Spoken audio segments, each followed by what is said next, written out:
Absolutely not.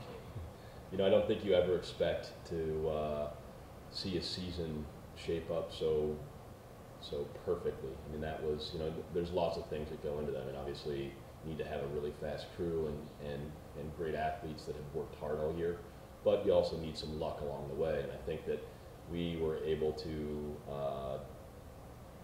get that. I think there was definitely some things that went our way, and more often than not. And, you know, those are things that, hey man, I'll take it.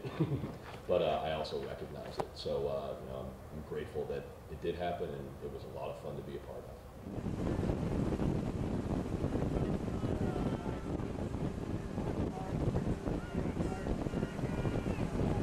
There's lots. I mean, obviously, while I was a lightweight here, and I also coached the team, I was also a heavyweight coach for 8 years. And so I've always felt like I'm a coach at Princeton.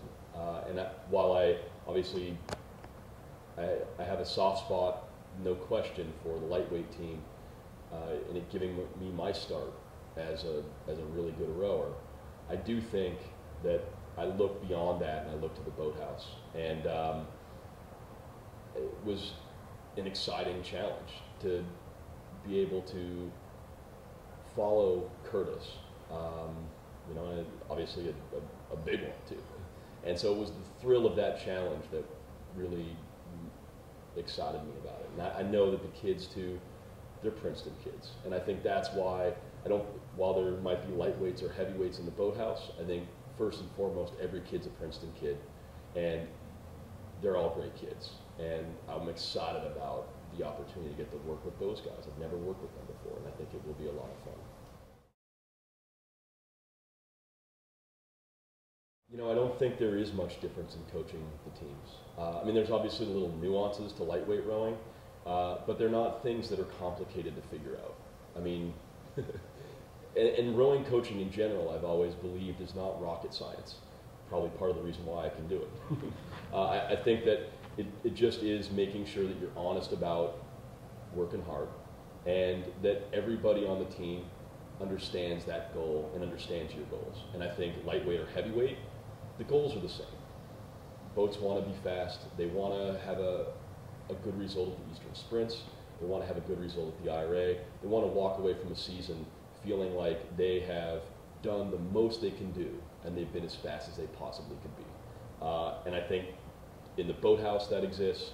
I don't think that the team a kid is on dictates how they achieve their goals. Absolutely. I mean, and they have been. And in recent history, I mean, you've got Princeton, what was it, in '06, right?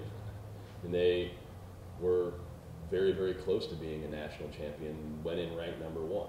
And there's other crews in that Ivy League circuit, with Harvard and Brown as well.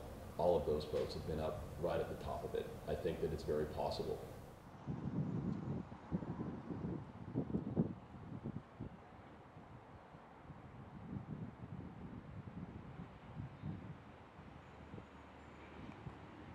Absolutely. I mean, I think you know you're not going to look beyond a championship race ever, and I think there's still a big emotional attachment to having success at the Eastern Sprints, and you take care of that much in the same way that I'm sure the West Coast crews, it's the Pac-10s. They want to win that race. There's no question. They're not going to say, well, let's go to the Pac-10s and do so that we can surprise everyone at the IRA.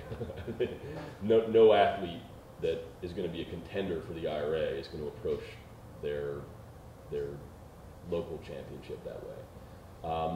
I think that on the West, I think that is one of the best things that's happened to our sport. It's really engaged the entire country in the competition and how fierce it is. And I think we needed that. We needed that injection of spirit into our sport. And for the East Coast crews to recognize, hey, we've got to really compete now. It gives more opportunities for kids. It makes the racing that much more tough. And in turn, when you do well, it makes it that much more rewarding. I mean, that's the goal. I think there can be, but it's going to take some good hard work to do it. And I think the guys know it too.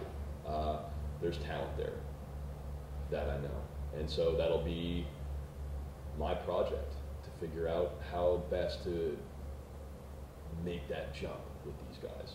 Is it possible? I think it is possible, yes. I can't see the future.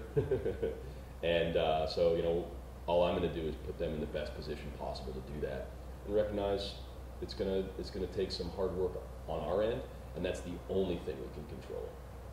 Everything else, we just have to be as ready for it as we can be.